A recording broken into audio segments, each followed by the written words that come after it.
Je me rends compte d'une chose dans la mission, et je rends énormément grâce au Seigneur pour cela. Un jour, le Seigneur Jésus-Christ a dit aux pharisiens, il a dit, les prostituées et les publicains vous dévanceront dans le royaume. Amen. Il a dit ça aux pharisiens. Il a dit ça à ceux qui croyaient connaître la Bible. À ceux qui étaient venus la vie devant la télé. C'est ça. Il dit, ce que vous méprisez, c'est pourquoi que je suis venu. Vous les traitez de sales pécheurs. Je te dis, je ne suis pas venu pour ceux qui se croient justes. Je suis venu pour cette catégorie de personnes. Je suis venu pour les sorciers. Je suis venu pour les méchants, les adultères, les impudiques, les fornicateurs. Amen. Il dit, c'est pour cette catégorie de personnes que je suis venu, afin que le témoignage de mon œuvre, afin que le témoignage de ce que j'ai accompli à la croix soit manifesté au travers d'eux. Amen. C'est pourquoi les pharisiens étaient assis là. Les pharisiens, c'est un peu l'image des chrétiens aujourd'hui, qui croient qu'ils sont trop saints parce qu'ils n'ont jamais péché. Ils sont là, quand ils viennent. Jésus, quand il voit ça, Jésus dit, vous ne me connaissez pas, pharisiens. Vous avez la Torah, vous avez la Bible, mais vous ne me connaissez pas. Mais cette prostituée que vous avez méprisée, elle m'a connu. Amen. Cette pécheresse dont vous avez dit, le monsieur là, s'il connaissait le genre de femme là, c'est ce qu'ils ont dit. Quand Jésus a laissé cette femme venir le toucher. J'appelle ça les suprassains. Suprassains. Mais ce sont les faux saints là. Ils ont dit, il laisse une pécheresse le toucher.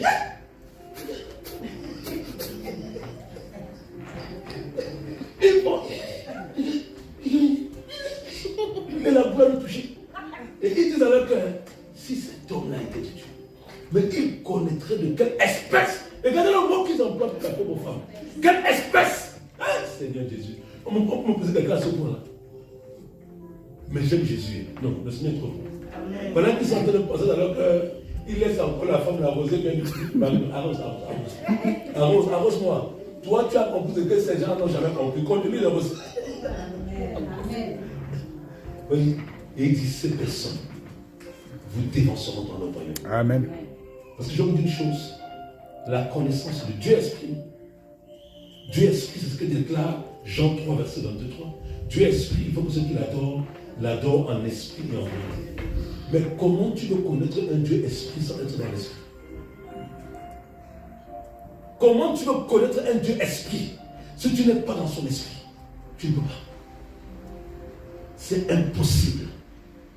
Tout à l'heure, j'étais dans la voiture et le Saint-Esprit me dit, regarde ce que j'ai dit dans ma parole, dans Apocalypse.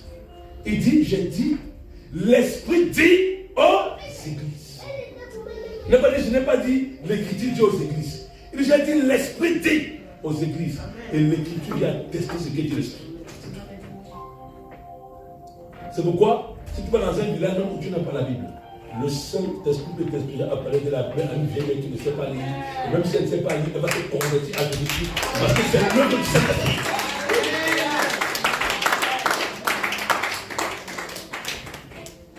C'est d'abord l'Esprit.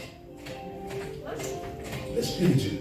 Vous savez, avant que je lui prenne le micro, il dit au commencement était là. On n'a pas dit au commencement était la lettre. Vous trouvez la différence? Au commencement était la parole. Et du coup, au commencement, Dieu a parlé. Il a parlé par quoi? Et la parole de Dieu, c'est qui? Le Saint-Esprit. Le Saint-Esprit. Moïse, qui a eu la révélation de la jeunesse, ce qu'on appelle le Pentateuque, c'est le Saint-Esprit qui lui a révélé. Moïse n'était pas là quand Adam a été créé. Moïse n'était pas là quand Ève a été créée. Moïse n'était pas là. L'Éternel, quand il est monté à la montagne, lui a parlé et lui a révélé le Pentateuque. C'est par révélation que Moïse a eu connaissance de l'œuvre de la création.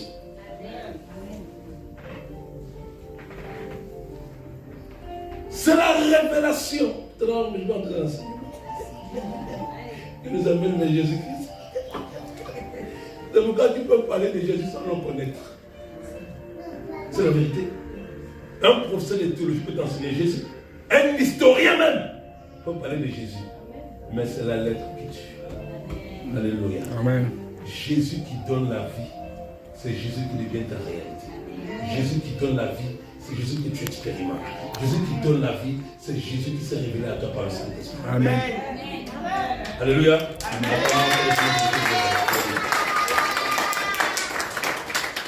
Ma soeur Marie, que vous voyez là, en vérité, je sais que son témoignage traversera les frontières. Parce que, je vous dis comment est-ce qu'on s'est connus. Elle m'a appelé un jour, j'étais chez le secrétaire David qui est là, qui est assis. Elle m'appelle. Et dès qu'elle m'appelle, au téléphone même, l'écoute de ma voix, c'est pas moi, mais c'est l'esprit qui m'appelle. Et c'est la Bible qui dit celui qui vit en moi plus fort que celui qui est dans le monde. Il dit souvent pauvre diable, tu n'es rien devant ton créateur. Il dit souvent ça, Satan. Je lui rappelle quelle est sa position, quel est son statut. Et quand il m'a appelé, les esprits ont commencé à dire pourquoi tu as appelé le monsieur là? Il dit vous voulez vous cacher?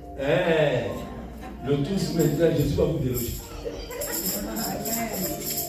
Elle était déjà chrétienne, écoutez très bien. Le Seigneur s'était déjà révélé à elle. Elle avait même déjà commencé à cheminer avec le Seigneur. Je dis ça souvent pour les personnes qui disent que les chrétiens ne peuvent pas avoir des démons. Je dis bien cette doctrine-là, elle vient tout droit des enfers. Elle était déjà chrétienne. Le Seigneur l'a rencontrée suite au cancer de son fils, elle a eu le temps d'en parler. Mais elle n'était pas encore totalement délivrée. Et c'est le Saint-Esprit lui-même. Quand vous dites que Dieu là, c'est le Saint-Esprit, elle n'était même pas encore instruite dans la connaissance de la lettre. Mais le Saint-Esprit lui parlait des Écritures. Va, fais ça, fais ça, fais ça.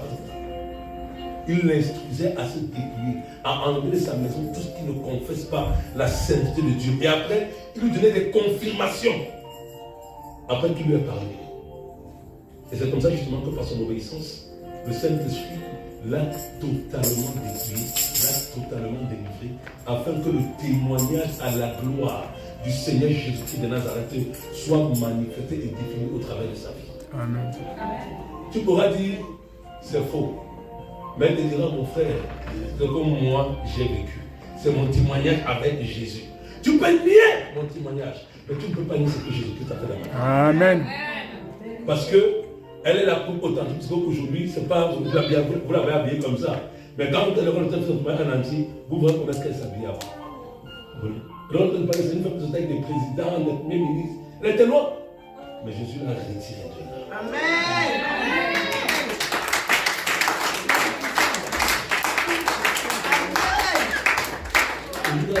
Elle m'a dit, mais apôtre, je suis allé au marché, j'ai pris mon sac de 20 €. J'étais content. J'étais content. Elle dit qu'avant, c'était les sacs de 1000, j'ai dit, 800 €. J'ai dit, hey. Elle dit, mais je suis maintenant, regarde comment tu peux être heureuse. Elle dit, je suis tellement content de prendre mon sac de 10 €. Elle dit, le bonheur, c'est en Jésus-Christ.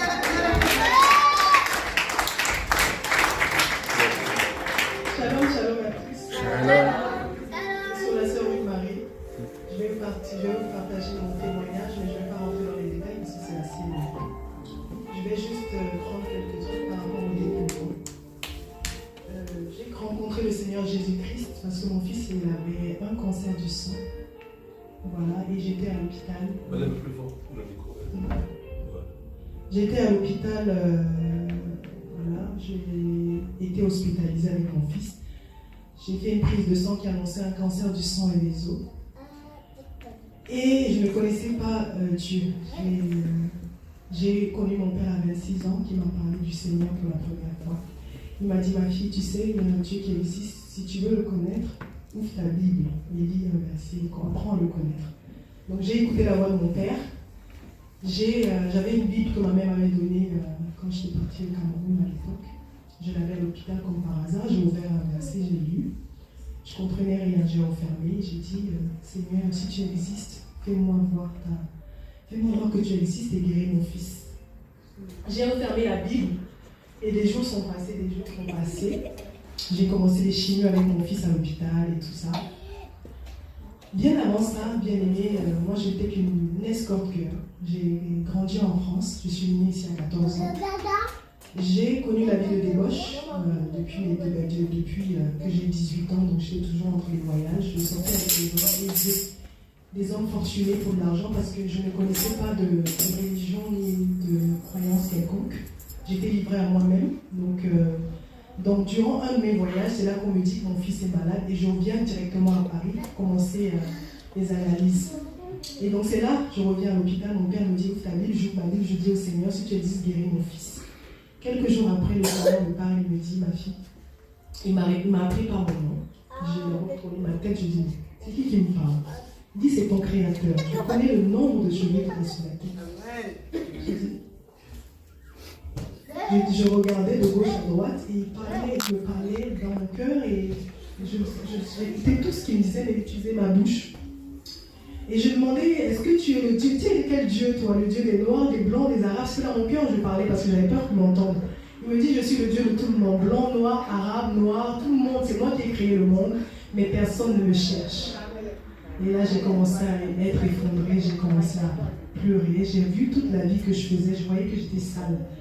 Parce que quand il me parlait, je voyais la lumière, je ne la voyais pas, mais j'imaginais. Et je me regardais, moi, en tant qu'être humain, je me voyais très sale et que je voyais on n'avait pas de point commun. Si ce n'est que l'amour, c'est l'amour qu'il avait pour moi. Donc je me suis effondrée, j'ai commencé à pleurer. Donc c'est de là que mon expérience commence avec le Seigneur. Il m'enseigne plein de choses. Il m'a dit, si tu veux me connaître, ouvre ma parole, lis la Bible et tu me connaîtras. Si tu me cherches, cherche-moi dans ma parole. C'est exactement ce qu'il m'a dit. Et depuis ce jour, j'ai commencé à lire la parole de Dieu sans connaître, ouvrir un verset, sans connaître un chapitre, je ne connaissais rien du tout. Donc après ça, le Seigneur, les jours passés, on a commencé les chimios pour mon fils. J'étais à l'hôpital à ce moment-là, on commence les chimios. Et la maladie, mon fils se dégradait de jour en jour. Et un dimanche après-midi, j'entends une voix qui me dit, lève-toi, va chez toi et vide tous les habits impudiques que tu as chez toi. Je dis, mais comment ça, où est le rapport avec mes vêtements et mon fils qui est à l'hôpital? Et je ne voulais pas le faire. Donc je n'étais pas convaincue. Je me disais, c'est pas possible. Hier, Dieu m'a parlé il y a 2 jours, mais c'est pas lui qui va me dire de jeter mes tenues. Mais ça, c'est pas possible. Donc j'étais là, j'étais assise, je ne voulais pas le faire. J'entends encore, tu comprends pas ce que je t'ai dit? Va chez toi, prends tes affaires et mets-les dans la poubelle. Je dis, moi je restais toujours têtue. Et après, donc la voix me dit, écoute ce que je t'ai dit. Comme si on m'a propulsé de ma chaise. Je suis allée chez moi, j'ai trouvé ma mère au salon, j'ai dit, maman, tu sais, j'ai entendu la voix de Dieu qui m'a dit ça. Elle m'a dit, ma fille, Dieu, il ne peut pas te dire ça, il a tout créé. Donc je suis repartie dans ma chambre, j'ai refait une prière, je dis, Seigneur, si c'est toi qui me parles, moi je ne peux pas le faire, donne-moi la possibilité de le faire, pousse-moi le faire si c'est toi qui me parles. Et 1 heure après, j'ai commencé à prendre ma valise, mes valises, j'ai mis toutes mes affaires, j'avais plein d'affaires. Mon dépouillement a duré 2 ans, mais c'est pour dire, c'est l'obéissance. Dans un premier temps, j'ai commencé à ramasser tout ce que j'avais d'impudique, les habits que je mettais avant. J'en avais plein. J'en achetais tous les jours. J'étais addict de la mode. Je couchais avec des hommes pour m'acheter des vêtements, des sacs, des chaussures. Donc chez moi, il n'y avait que ça. J'avais plein de chaussures de marque. Je ne vais pas rentrer dans le détail. Donc j'ai commencé à les mettre dans le sac, dans les valises. Et j'entendais, va encore à gauche, à droite, il y a une autre robe derrière, prends-la celle-là. Je la prenais, je mettais dans le sac. Et je suis allée mettre à la poubelle. Et je me suis sentie à l'aise, bizarrement. Quand je me suis retournée, j'ai senti comme si j'ai laissé un poids. Je suis repartie à l'hôpital, bien aimée. Les médecins me faisaient les prises de sang, tout a commencé à aller bien.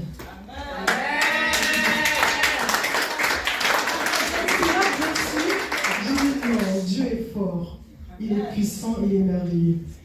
Le père de mon fils était là, il ne savait pas la relation que moi j'ai avec le Seigneur, mais moi je savais ce que j'ai fait, c'est l'obéissance. Dieu adore quand on obéit. Amen.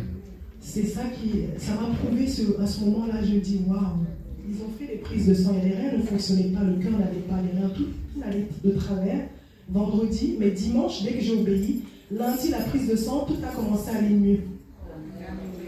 Je remercie le Seigneur. Donc suite à ça, on continue mon aventure avec le Seigneur. Ça fait presque 2 ans que le Seigneur continue à me dépouiller. Au départ, j'étais un peu dubitatif, mais maintenant, j'aime le dépouillement. Je retrouve un plaisir dedans. J'ai acheté des choses super chères aujourd'hui. Je suis allée au marché, je m'achète mes chaussures à 20 €, 30 €, je suis heureuse. Alors qu'avant, je m'achetais des sacs à 2000 euros, 1500. Tout ça parce que je sortais avec des hommes aisés. J'étais habitée par les esprits des eaux. Donc, ils ont dit dans mon corps qu'ils me poussaient à faire la prostitution.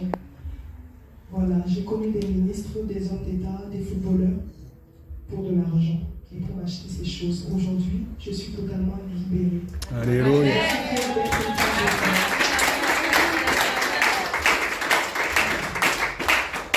Le Seigneur m'a mis à cœur de prêcher les musulmans. J'évangélise dans les métros des fois. Je parle de mon histoire et de ce que d'où Jésus m'a retiré les ténèbres à la lumière. Voilà. Ça, c'est une partie de mon témoignage, mais j'aurai l'occasion de rentrer dans les détails. En tout cas, merci pour m'avoir écouté.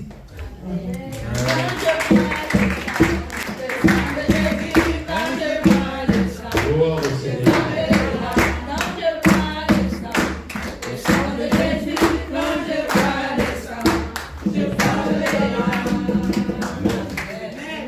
C'est vraiment le sang de Jésus. Amen. Vous pensez que quel est l'homme qui peut transformer